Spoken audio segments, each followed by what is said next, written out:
Okay, I'd just like to welcome everyone back for the spring semester edition of the Tufts Healthy Aging at Tufts seminar series. This is our kickoff for January, and I'm going to turn this over to Dr. Henry Wirtis to introduce the first speaker in our spring semester series. Thank you, Roger. Let me just give you a few words about Laura. Laura Niedernhofer is an MD, PhD graduate of Vanderbilt, and she has a well-recognized expertise in DNA damage and repair and genome instability disorders.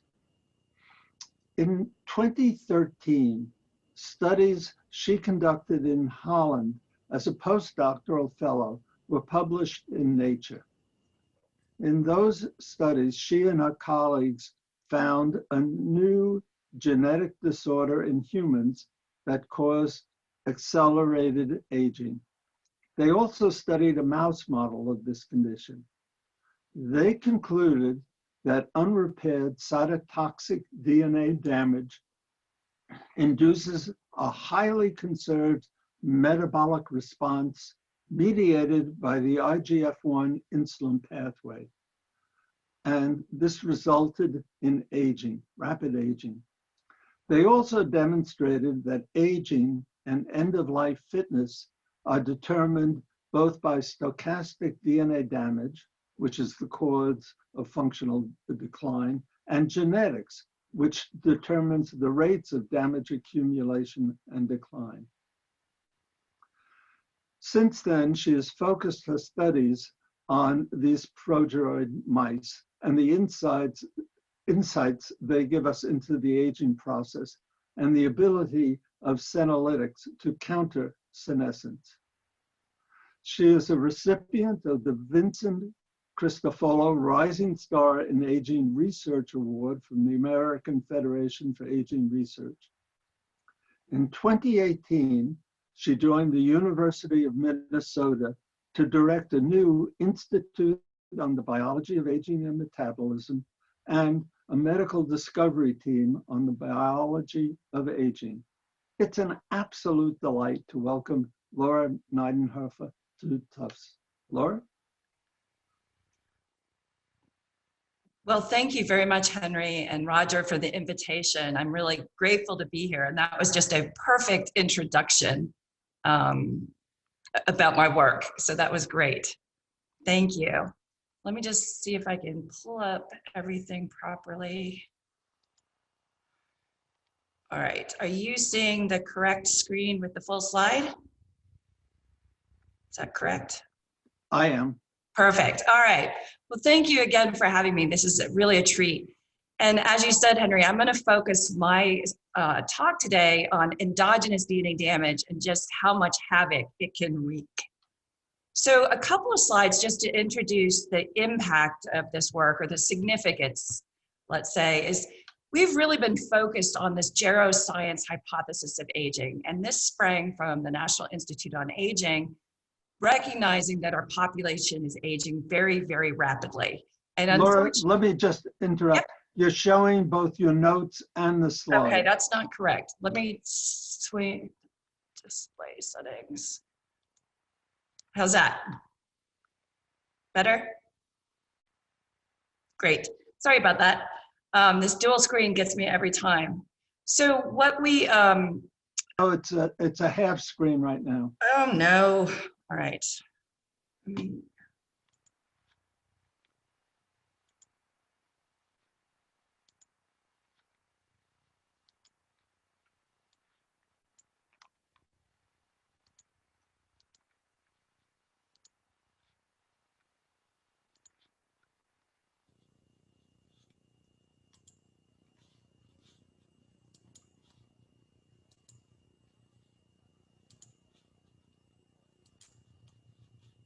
Better?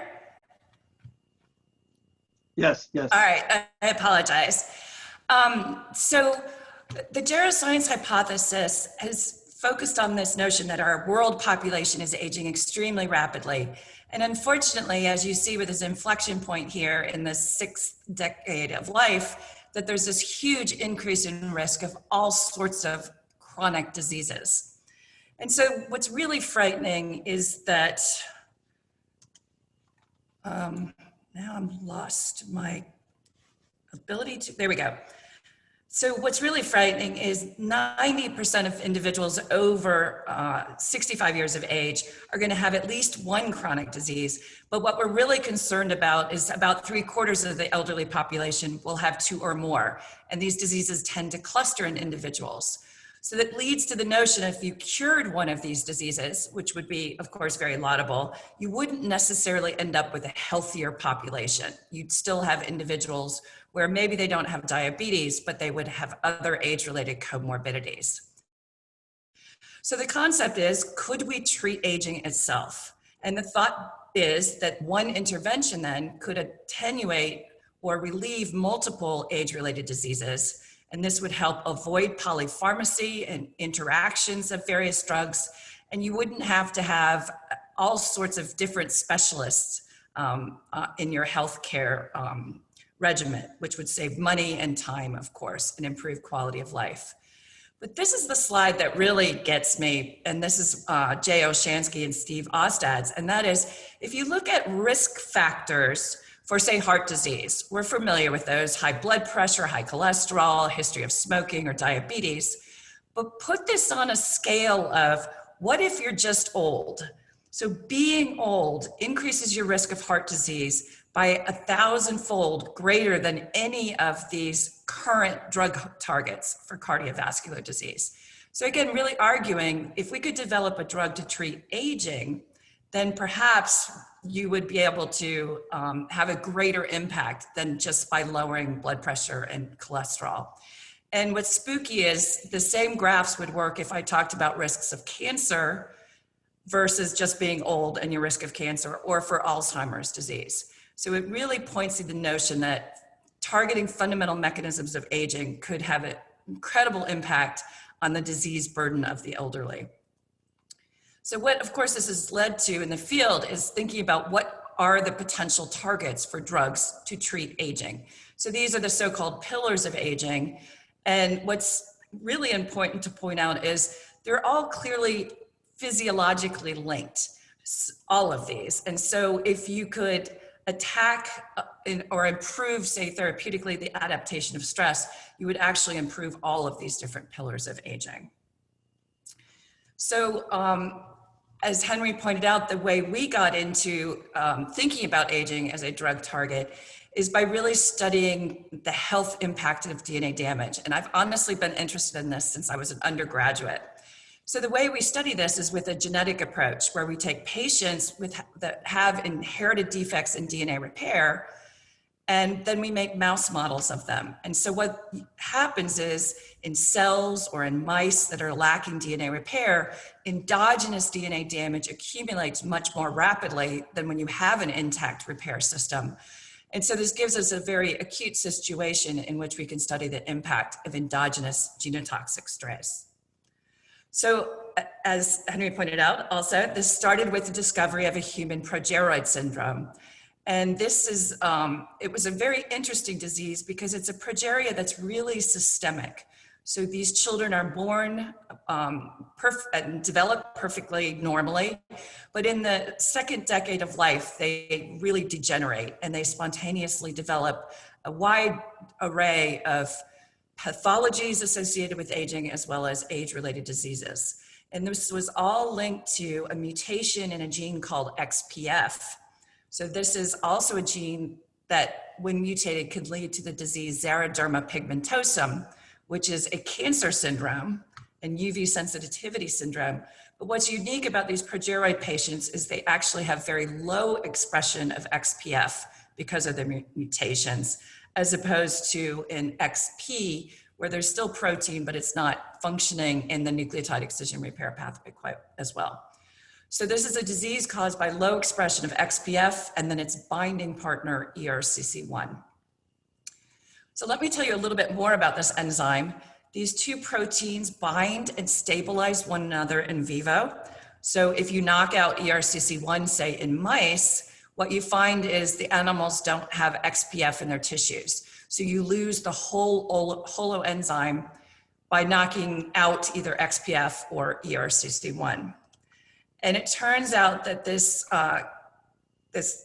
heteroduplex is an endonuclease, so it incises in the middle of double-stranded DNA, and it does so when there's sort of this juncture of double-stranded to single-stranded DNA.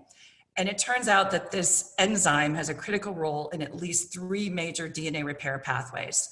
So there's lots of types of endogenous DNA damage accumulating in these animals because of lack of this enzyme. And so another important point about ERCC1-XPF is when we look for these proteins, we only see them in the nuclear fraction of tissues or cells and not in the mitochondria. So in fact, nucleotide excision repair and cross-link repair don't occur in the mitochondria.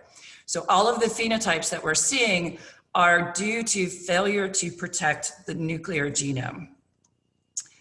So what we did is we made mice that modeled that syndrome. So what I was showing you on the previous slide was tissues from a knockout animal, but those only live about 4 weeks. So we tried to make a hypomorphic mutant by combining a knockout and hypomorphic allele of ERCC1. And sure enough, we get animals that express about 5% of the holoenzyme. And this is what they look like on the right, where they are born with Mendelian frequency, they develop normally into adulthood, which is about 9 weeks, but then they start to very rapidly degenerate, and they look quite old by the time they're 5 to 6 months old. And without doing anything to these animals whatsoever, they spontaneously develop all of these age-related diseases, affecting virtually every organ system. And they have a lifespan, maximum lifespan of about 7 months. The only thing, curiously, we don't see in these animals is cancer. And I do believe they live long enough to get cancer, so I'm not sure exactly what the explanation is. So these have been valuable for thinking about screening drugs that would slow the aging process.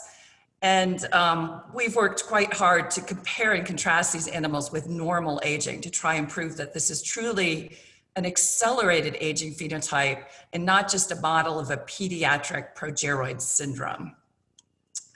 So one of the first tasks, of course, is to show that the animals have increased endogenous lesions. So we had the help of Yinsheng Wang at UC Riverside to measure 4 oxidative DNA lesions in tissues of our animals. So these are cyclopurine adducts that are produced by ROS, and they are repaired by nucleotide excision repair. So we would expect them to be increased in abundance in tissues of our mutant animals. So this is a histogram showing the total level of all 4 adducts in renal tissue of ERCC1 deficient mice in the red bars compared to wild type litter mates. And so at a young age, when the mutant animals don't have an aging phenotype, levels of DNA adducts are not that high, but they are significantly higher by the time the animals look progeroid. So they have increased oxidative DNA damage. But what I want to point out to you in the far right bar is wild type mice who can repair DNA damage still accumulate these lesions with aging. So by 2.5 years, they have the same levels of these adducts as our ERCC1 mice. So again, we think of the ERCC1 mice as having a physiological process going on. It's just very much accelerated in time. So this was a very curious thing though, because I told you that ERCC1-XPF is not in mitochondria of cells. Yet we had a lot of evidence, whether in vitro or in vivo, that mitochondria just weren't that healthy in our ERCC1 deficient mice.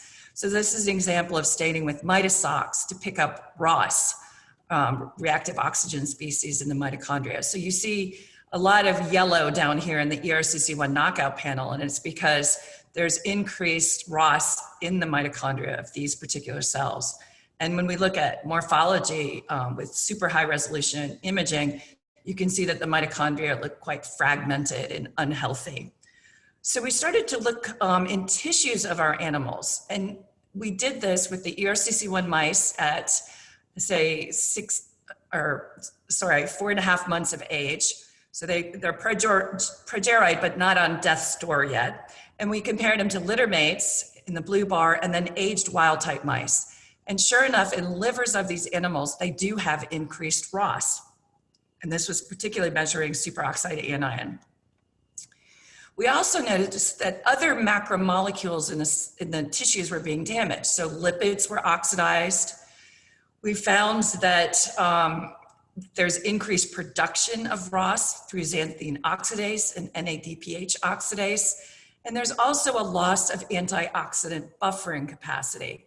So as the ERCC1 minus delta mice age out, they lose catalase activity and expression, and also they show increased amount of oxidized glutathione.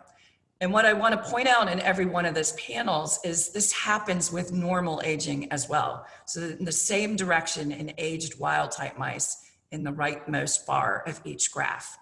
So it's looking to us like that in our animal system, we know the primary starting point is too much DNA damage, yet here we are impacting other pillars of aging like the mitochondria and oxidative stress and an impaired adaptation to this.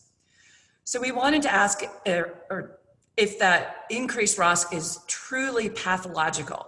And so the way we approach this is treating our animals with a mitochondrial-targeted radical scavenger called XJB5131. And this is just an analog of Tempol, which is this recycling radical scavenger now hooked up to gramicidin, so it intercalates into the mitochondrial membrane. So what we found is treating our animals with the minus delta mice with this drug suppressed the levels of those 4 cyclopurine addicts. So this is intriguing to me because this drug is not improving DNA repair. All it's doing is suppressing ROS. And sure enough, now we have less DNA damage. So what this is suggesting to me is you get to a state in these mice where you've got more DNA damage, then it leads to mitochondrial dysfunction, increased ROS, and then even more DNA damage that you could suppress with a ROS scavenger.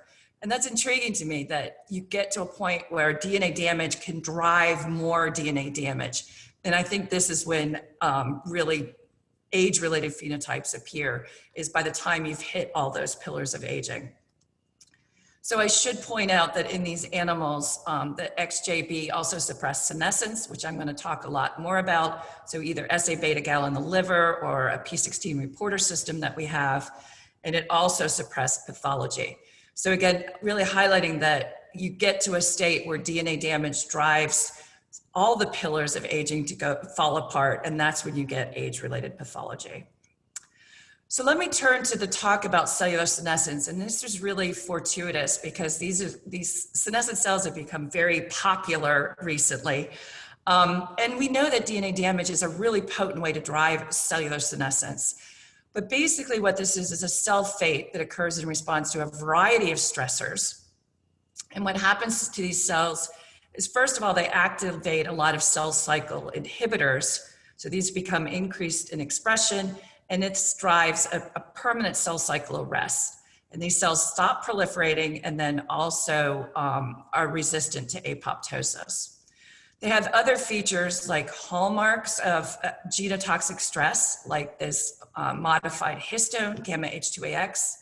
They have reduced expression of lamin B, and they have this peculiar increase in beta-galactosidase activity in their lysosomes. But one of the most potent features of senescent cells is their secretory phenotype, or SAS.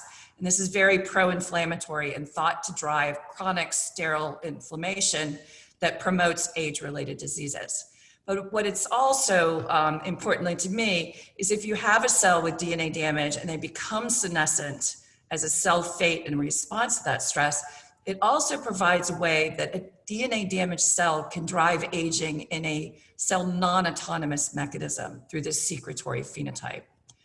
And I do want to point out that there is no one specific universal marker of cellular senescence. So normally when we want to point to senescent cells, we have to measure all of these different endpoints.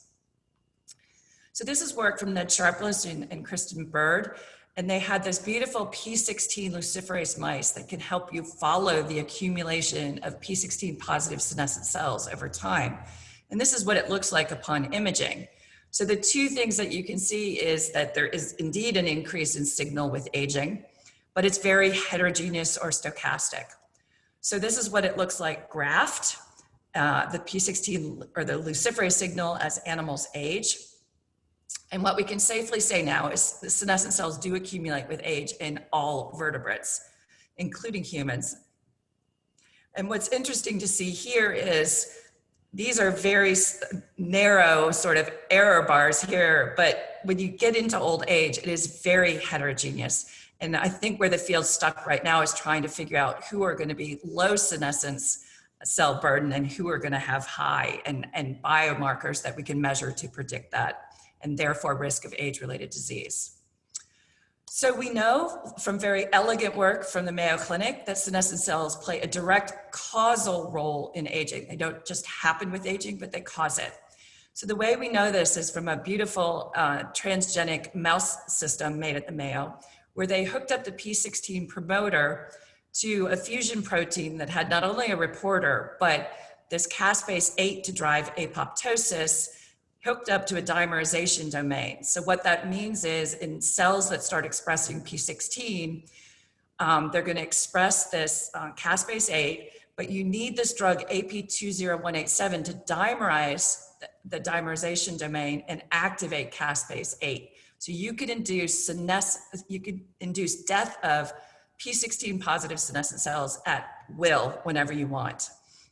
So when they first did this in a progeroid mouse model, what they found is that the progeroid animals looked a lot healthier, and many of their age-associated diseases were attenuated if you could clear senescent cells in these animals. And then ultimately, they did this in a wild-type mouse background, and what they found was median lifespan was extended significantly, but not maximum lifespan. So what that says is all-cause morbidity was attenuated. In other words, senescent cells, if you get rid of them, you really can sustain a healthier longevity. So next we then asked, okay, if our mice have more DNA damage, do they indeed have more senescence? And that is the case. So here's an example of SA-Bgal staining in our mutant animals in the middle. But please note that old wild-type mice have an even higher activity. So these are not really exaggerated aging, they're just accelerated. And we used Kristen Bird's P16 luciferase model, and we put it in an ERCC1 deficient background. And if you look at the red dots, that's our mutant animals. And you see that the senescence signal goes up quite rapidly in these animals. So you can imagine even in a 2-week period, say, or 4 weeks, between 6 and 10 weeks, there's a significant jump in P16 signal. So again, these reporter animals have been valuable for drug screening. And I do want to point out over here again, this is 1-year-old wild-type mice. So again, the amount of P16 signal in our animals is not exaggerated compared to normal aging. And then we did a wholesale comparison of our mutant animals in the far right compared to old wild-type mice. And we measured a number of senescence markers. In this case, I'm showing P16 messenger RNA across 13 different tissues. And what's really intriguing to note is that the ERCC1 mice have senescent cells in the same tissues as old wild-type mice. And the levels really never exceed that happens with normal aging. And kind of the rank order of high to low senescence is very similar. So we'd like to think that this is additional evidence that endogenous DNA damage is a potent driver of senescence and therefore aging. So back to this graph or illustration, and we've been talking about what macromolecular damage, in particular DNA damage, can do to the aging process. But in terms of thinking about what are we going to target in order to treat aging, we really did turn to cellular senescence. It's really hard to get rid of endogenous DNA damage. So one of the key tools in approaching this was we noted that in vitro fibroblasts from ERCC1 knockout mice, they start senescing quite rapidly. So they have reduced proliferation, increased expression of P16 and other markers of cellular senescence. And so we turned this into a screening tool. So we now take our ERCC1 knockout MEFs. If we just put them at atmospheric oxygen within 5 passages, they're at least 50% senescent. And then we can treat them with libraries of drugs. And then what we do at the end is we put in a substrate for SA-Bgal that's fluorescent. So then we light up the senescent cells with a fluorescent marker, and we count the total number of viable cells as well as the total number of senescent cells and create a ratio. And we can do this in a moderate throughput sort of screening assay. And this is the kind of data that we get out of it. So we're talking about the relative senescence on the x-axis versus the cell number on the y-axis. So all of these drugs out here did not change the fraction of senescent cells in the dish. So they're uninteresting to us. Over here, we've got reduced senescence, but the cell number is the same. So we coined the term for these xenomorphics. They're somehow reducing SA-Bgal activity and other parameters of senescence, but they're not killing senescent cells. And rapamycin is a notable member of this group here because we do know that that does not kill senescent cells, but it does affect their secretory phenotype. And down here are the senolytics. So they are drugs that reduce senescence by actually killing senescent cells. And then we have to go back and validate and prove this is very selective for senescent and not healthy proliferating cells. So the other way we've identified senolytics, and this is in collaboration with the Mayo Clinic, was just doing transcriptomics and asking what's different between senescent cultures and non-senescent. And this was done in human cells. And then you can find your hits that are differentially expressed and then do siRNA to target them and see if indeed there is selective killing of senescent cells and not proliferating cells. And then we found by bioinformatics that there's a number of nodes. So these are proteins or pathways that are upregulated in senescent cells. And what's intriguing is they're very, very familiar to the cancer field. And so these are pathways that are upregulated in cancer cells in order to prevent apoptosis. So there are drugs targeting many of these hits. And so dasatinib, which targets ephrin receptors, is a potent senolytic. Quercetin, which targets PI3 kinase, and serpins is another potent senolytic. And then BCL2 inhibitors like navitoclax turned out to be a senolytic. So these drugs have now been into a number of disease models. But what I wanted to point out is I think they really have an important impact on health in old age. So this is an example of an experiment where we started treating animals with dasatinib plus quercetin very late in life, which would be a translational paradigm. We only treated them for a short period of time and intermittently. And then we analyzed the mice just 4 months later, and we see a significant impact on a lot of parameters that I think are important to humans for healthy aging: speed, endurance, grip strength, treadmill endurance, and even overall daily activity. So we're really hopeful that these drugs will work at improving the health of aged individuals, even when you start treatment late in life.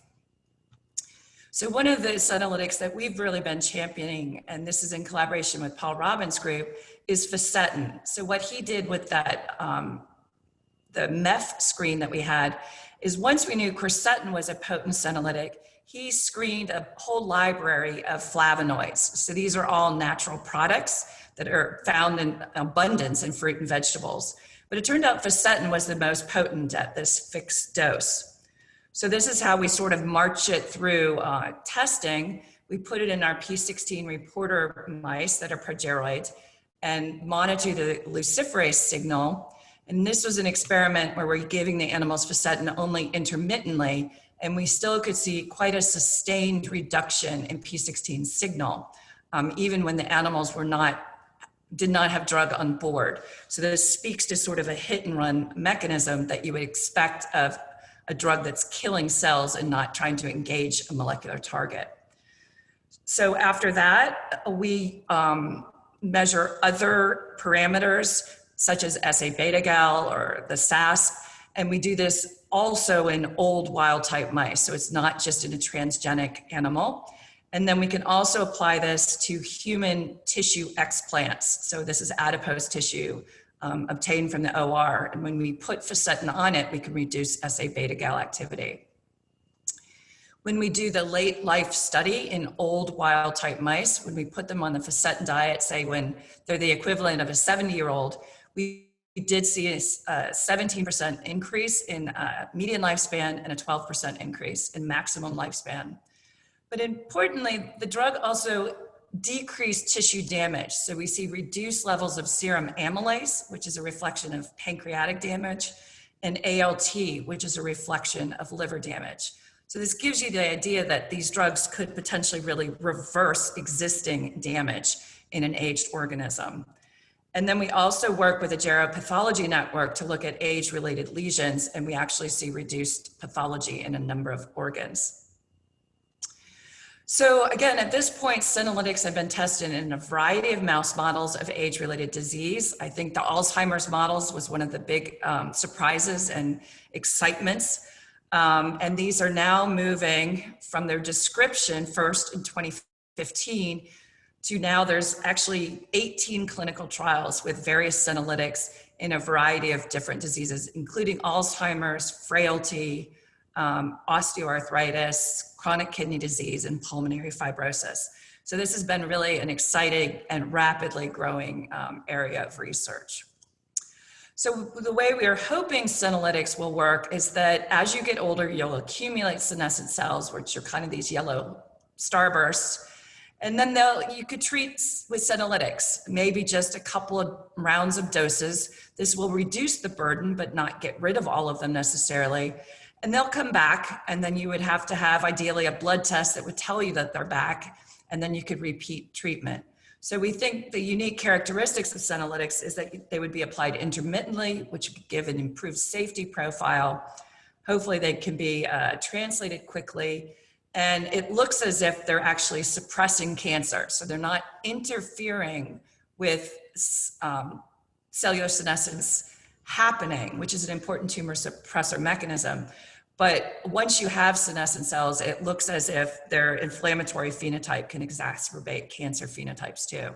So these are some of the applications that still are, many of which need to be explored in humans. So one of the things, so that's all published work and sort of sets the background for why we think DNA damage really does drive the aging process. And now I want to turn to some unpublished data about that's additional evidence to support this. So what we embarked on next was really trying to answer the question, which senescent cells are most deleterious? And the reason is a senolytic is not going to be able to kill senescent endothelial cells, glial cells, and endothelial cells. There's no way we're going to get a drug that's that promiscuous. So we thought it would be important to ask, what cells should we be targeting? And the way we did this is by knocking out ERCC1 in a tissue-specific manner. And so let me give you 3 quick examples of this. One is we knocked out ERCC1 in differentiated myocytes. And what we found is the animals die quite precipitously, all dead by, say, 7 months of age. And this is due to a dilated cardiomyopathy. So we see that in young mutant animals, their heart looks perfectly healthy, but by the time they're even just 4 to 6 months of age, they have this huge dilated heart. And this, of course, has functional impacts, so fractional shortening and ejection fraction are significantly reduced in the older animals, but perfectly fine in the younger ones. So it illustrates that knocking out DNA repair in cardiomyocytes is very, very deleterious and leads to a degenerative disease phenotype. So again, we're eliciting an age-related disease through taking away the ability to repair endogenous DNA damage. What's interesting in these mice, though, is we didn't find any senescent cells. So I think this is strictly through apoptosis of cardiomyocytes that do have unrepaired endogenous DNA damage. Another model that we made is we knocked out ERCC1 in beta cells of the pancreas. So this is just showing ERCC1 messenger RNA levels are very reduced in islets from these mice. And when we just started looking at random glucose levels at a variety of ages, we found that young animals were fine, but these mutant animals, which are in the solid red bars, they had high serum glucose once they became adult animals. And we looked at fasting glucose, and again, young animals were fine, but by the time they were 3 months old, the tissue-specific mutants did have increased fasting glucose and an impaired response to an oral glucose challenge. So this is when you give the animals a bolus of glucose and you watch for them to respond appropriately by secreting insulin so that they can bring the serum glucose down rapidly. And this is impaired in animals by 10 weeks of age and gets progressively worse. This is due at least in part to impaired insulin's release. So this is from the same experiment. We're measuring insulin levels in the serum of the animals after the 0 time point when they got the glucose bolus. And you can see this is impaired in our mutant mice. We did see senescence and damage here, but it was all along the lines of what you would expect in a diabetic model. So the animals became obese and they had steatosis. So you see all that fat accumulation in their liver. And when we measure senescence markers like P16, P21, and all these secretory factors, they were elevated in livers of our mutant animals now here in the solid blue bars. We also saw an increase in senescence markers in adipose tissues from these animals, but not in tissues that you would not necessarily be directly impacted by diabetes. So, sorry, the conclusion here is, again, that we've elicited an age-related disease by taking away DNA repair in a critical cell. So these mice really do model adult onset diabetes, but we did not see a wholesale senescence that was sort of systemic. But the one that really drew our attention is knocking out ERCC1 in the hematopoietic system. So this is using the Vav-Cre promoter. And what I'm showing you here again is ERCC1 messenger RNA in lymphoid tissues where it's very low, but it's not, there's fully normal DNA repair in solid organs outside the immune compartment. So what we found as a consequence of this loss of DNA repair in the immune compartment, we saw a peripheral leukopenia. So young animals were fine, but as they aged out, we saw a reduced number of immune cells in the peripheral system. But we also saw senescence. So this is now looking at P16, P21, or some SAS factors in the CD3 population of cells from the periphery of these animals. And what you note is in older animals, there's a significant increase in all of these markers of senescence, which is in red, but not in younger animals. So that at that age, they're perfectly fine. We also included in this graph over here, aged wild type mice. So they're over 2 years old. And you see this is a process that occurs with normal aging as well. We asked then if this impacted immune function in our animals, and that is the case. So this is a typical delay type hypersensitivity analysis using KLH as an antigen. So you inoculate the animals and then you challenge them sometime later and see if that causes foot pad swelling. And that tells you a lot about their cellular and humoral immunity. So we found in our Vav-Cre mutants that when they were challenged with KLH, they had a significantly impaired response to that antigenic challenge. And again, the same thing happens with normal aging, which is the yellow. We looked a month later to see if the animals had produced antibodies against KLH, and that was not, they did not have a good response like aged animals. And we also looked at the function of NK cells, so can they kill tumor cells in an in vitro assay, and that was impaired in our mutant animals. So immune function is definitely impacted, and in a way that's mostly similar to normal aging. It's not a perfect superimposition. And we did find senescence in a variety of different immune cell populations. So again, some of the cells die because of genotoxic stress, but endogenous DNA damage that's not repaired can also potently induce senescence in a variety of immune cells like T lymphocytes, B lymphocytes, NK cells, and macrophages. But what's really stunning about this animal system is that when we start to look in a variety of solid organs, what we see is a significant increase in senescence markers. So this is messenger RNA for P16 and P21, and all really high for young animals. And it's all due to their immune aging. We also were able to show using fish that the P16 signal is actually in the parenchymal cells and not tissue resident immune cells. So here's an example where we've got the signal for the P16 messenger RNA in cells that are staining for albumin. So these are hepatocytes, and it's even clearer when it happens in the normal aged animals. So what was also remarkable is this senescence driven by an old immune system was enough to cause tissue damage. So here we're looking at liver damage. So serum levels of these aminotransferases are a direct parameter indicating frank liver damage, and it's elevated in our Vav-Cre mice. We also find the animals have proteinuria, so there's kidney damage.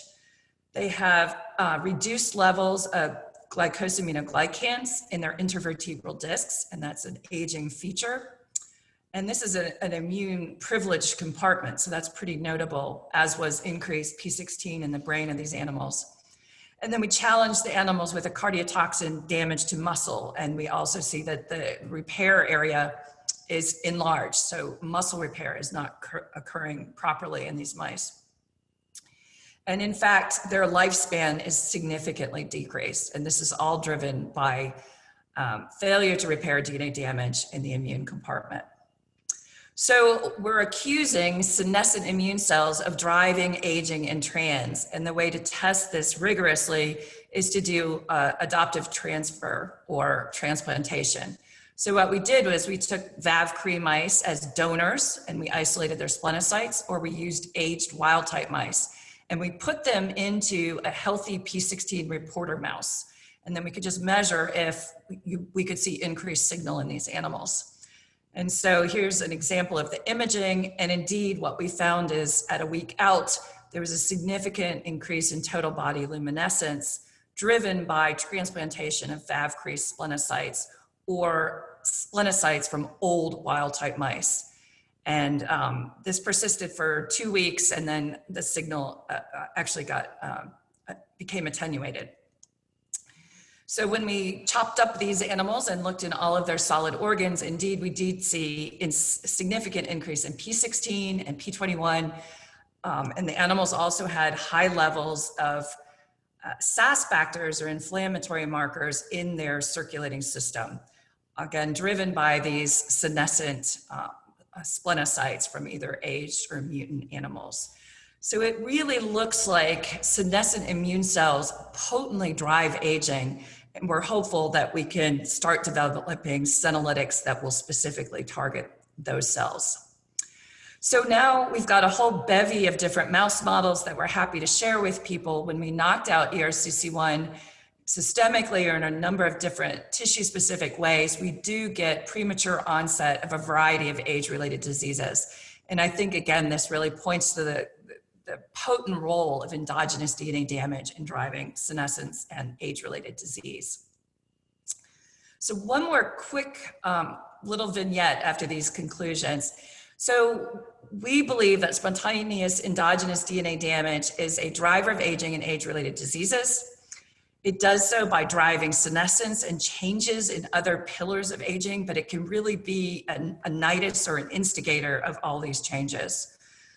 The senescent cells have been clearly implicated in causing aging and age-related diseases, and they're now druggable. And so a huge interest in translating these to humans. So therapeutics can prevent, attenuate, and hopefully even reverse signs of disease and loss of tissue homeostasis, even stem cell function and frailty. And I think there's opportunities to apply these in multiple disease areas, which is going to be necessary until the FDA allows us to target aging itself. So I'd like to turn to COVID for just a few minutes, because I know this is on everybody's mind. And this is just an illustration of a slide from the CDC where they listed all sorts of things that put individuals at risk of severe illness if they become infected with SARS-CoV-2.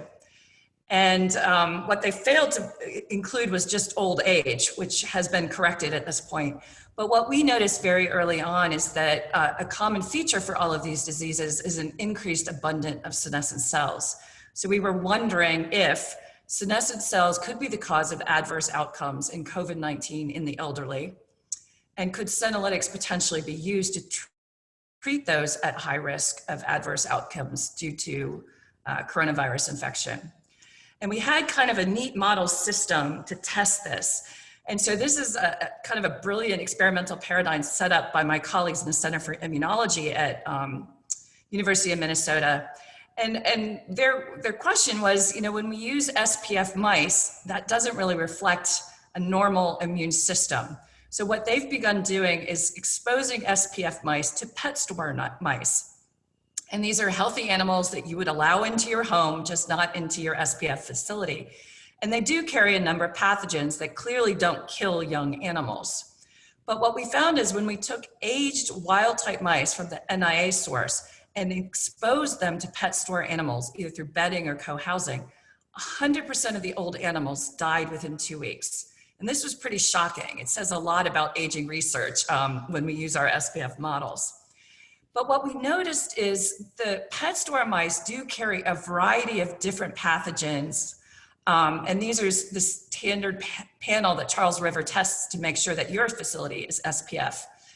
But what we noted is at day 11, which is the point at which most old mice were dead already, the only pathogen that we could see serologic evidence for in the animals was MHV. And this turns out to be a beta coronavirus that's closely related to SARS-CoV-2. So we find evidence for MHV infection, which is a hepatitis virus. So it's enteric and not respiratory. But clearly the old animals were getting much more severe disease than the young animals. And then when we inoculated old mice with some of this MHV at a sublethal dose, then 30 days later exposed them to pet store mice through what we call the normal microbial experience, what we found is the naive animals again died, but those that had been inoculated with MHV survived. So this was our argument that it's really a beta coronavirus that's specifically killing aged wild type mice. So we had an experimental paradigm to test senolytics. And so that's what we did. We actually were pretty bold in trying to give the senolytics after infection of these mice. They were exposed to the pathogens. Then we started giving them fisetin, trying to come up with a translational paradigm. And it turns out that fisetin then, so this natural product, suppressed mortality in these old mice by 50%, which was highly significant. And we fiddle around with the experimental paradigm and we can't do much better than 50%, but that's still pretty impressive. We had two pieces of evidence to say that we think that it's really the senescent cells that are causing cytokine storm and bad outcomes. And this is an in vitro experiment where we take senescent human preadipocytes. So they already have high levels of IL-6 and other inflammatory markers. But when you expose them to LPS or a PAMP, like a virus has, then the levels really go through the roof if you're kind of primed because you're senescent. And this was also true in vitro. So in our progeroid animals, they already have high levels of IL-6 and other inflammatory markers, but when challenged with LPS, the increase is even more dramatic. So it's like senescent cells are primed to be very agitated upon infection. And then the other thing that we've done is we actually use the INCATAC mice, so this is where you can ablate senescent cells in the animals using this drug AP20187. And this too this genetic approach was able to reduce mortality upon infection with this coronavirus and the other pathogens. And we also tested other senolytic cocktails. So dasatinib plus quercetin worked equally as well as fisetin in suppressing mortality. So it really looks like senolysis, or the senolytic activity of fisetin, is what's improving outcomes in these old animals. So this has launched 2 clinical trials. So it's been a busy, busy year, and it started at Mayo Clinic where they have the GMP grade Facetin. So we're eager to see how this turns out.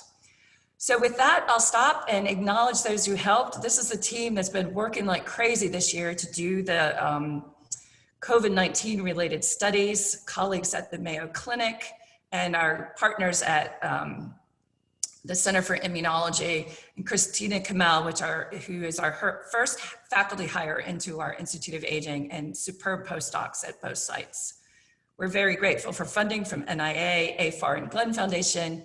And this is my group, a lot of talented postdocs who are all exploring different pillars of aging. The second row is my mouse team who do heroic work. And we've really found a number of outstanding undergraduates at University of Minnesota who have really contributed extensively to this.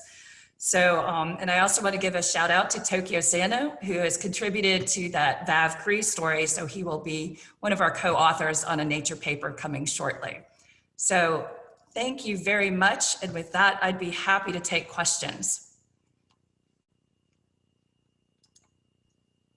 Great, thank you, Laura. And I'll be monitoring the Q&A and passing them on. Let me just start. So the studies with the hematopoietic cells were very dramatic. And so there are a number of questions that arise from that. One is, how do you think that works? And secondly, since hematopoietic cells are so diverse, do you have some sense or thought about which cells in particular are involved? That's an excellent question. So we have some more data showing that it's going to be both a gain of function mechanism and a loss of function. So the senescent cells, they have this new secretory phenotype, and that is clearly driving some of the problems. But we also found that there's also a loss of function. So I think in particular, the NK cells are thought to clear senescent cells, and they've lost that capacity. And so I think the failure to clear resident senescent cells in tissues of mice is also contributing to this phenotype. So there's an awful lot of work to do, and what we're doing as a next step is to delete ERCC1 in different immune cell populations and kind of tackling that. And happily, we have a 5-year grant to do that because it's going to be a lot of work to characterize all those mice. Right. Okay, so anyone else can reach out through the Q&A tab, right? All right, so here's a question. I don't know if you can say it. So there was no cancer developing in the total deficient mouse. Do you have some thoughts about that? And let's get that one going. Yeah, that's a great question. So I was really intrigued about that because it just didn't make sense to me. So when I first started my career, I was in a cancer center, and all I thought I was going to do was make better cancer models that sort of had an aged background, but very potently got cancer. And we just couldn't induce it. So one way to address this could we inhibit senescence? We have put these animals in a p53 deficient background, which should attenuate senescence. And we found indeed that the animals lived longer, but they did not get cancer, which was a kind of a shocker to me, because you put most things in a p53 haploinsufficient background and they do get more tumors. So it's still surprising. I'm not sure. My best guess at the mechanism is these animals are so chronically stressed that they have a number of adaptations turned on, including suppression of the growth hormone axis and IGF-1. So the reason for that is you want to save energy from, instead of making new cells and growing, you want to save the energy for repair. And so the animals are lacking a lot of mitogenic signals that might be important to cancer development and growth.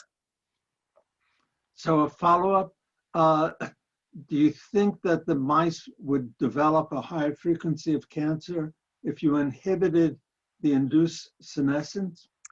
Yeah, we haven't done it other than by the P53 experiment. So my best guess right now is no, that's not going to be adequate at all. But we do have some more work to do. It would be intriguing to pursue this. I'm just spread thin right now. Right. So Christopher Wiley says he congratulates you for your usual high standard of talk, and wants to know if ERCC1 depletion can result in transcription blocking lesions. That is true. So the cyclopurine addicts have been shown indeed to be transcription blocking lesions. And that was work by P.J. Brooks and Yinsheng Wang.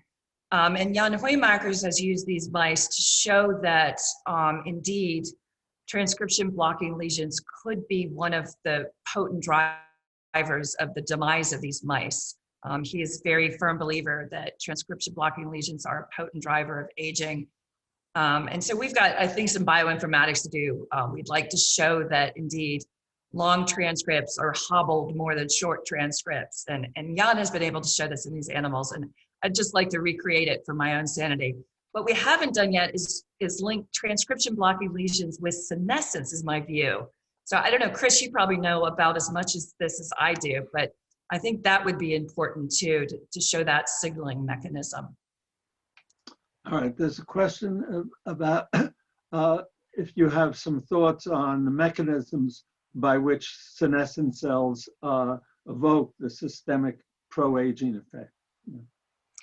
Yeah, I think the thought is that through their secretory phenotype, so they're secreting factors into their environment that can affect tissue homeostasis immediately surrounding them. So proteases that can affect locally, and then these pro-inflammatory chemokines and cytokines that have a systemic effect. And Chris and his work has been really pivotal in proving a lot of this in Judy Campisi's lab. So I think it's pretty clear it's going to be through their secretory phenotype. And I think what's next is trying to find them in solid organs instead of doing bulk tissue analysis to really prove that they tend to cluster and spread senescent as well as corrupt their microenvironment. And there's a NIH Common Fund that's just being announced that will tackle these kind of things as the next barrier in understanding this. Right. All right. So Sasha Poltorak would like to know whether aged mice or progeroid mice are more or less responsive to LPS or TNF. So we did aged wild type mice and the progeroid mice and challenged them with LPS. We have not done TNF. We also did some IL-1, and the aged mice do respond in a very exaggerated way. So our thought is we know that they have senescent cells. We don't necessarily know where they are, but this systemic insult with a PAMP really causes them to hyper respond. And that, I think, is dangerous. It's beyond a healthy response to a challenge with a PAMP or infection and could be tissue damaging. So I have a question. So in the hypomorphic mouse, where all tissues are affected, do you know if there's actual evidence of dysfunction of the immune system or even NK cells in those mice?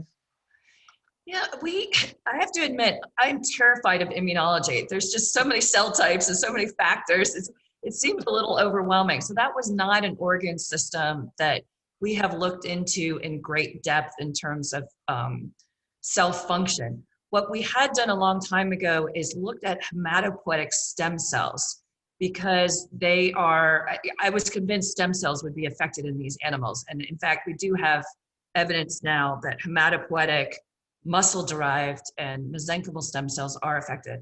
But the HSCs, what we found is they weren't susceptible to the lack of DNA repair, but the progenitors were very, very susceptible.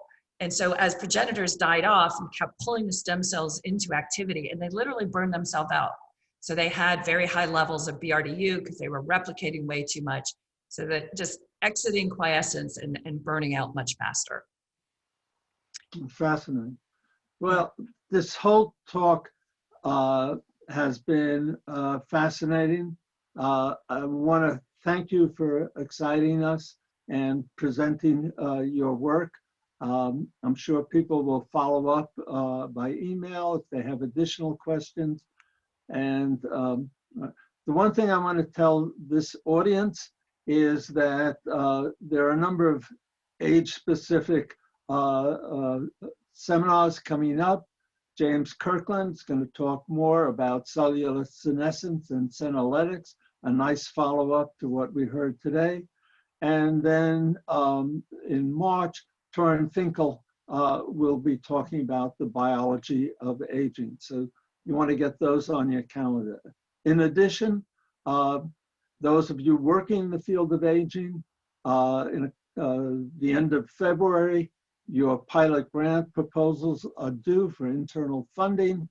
And in April, there'll be a retreat where we'll all be able to talk about the work that we're doing in the field of aging. So once again, thanks to everyone for coming, and thank you particularly, Laura, for sharing your work with us. Thank you and goodbye. Thank you.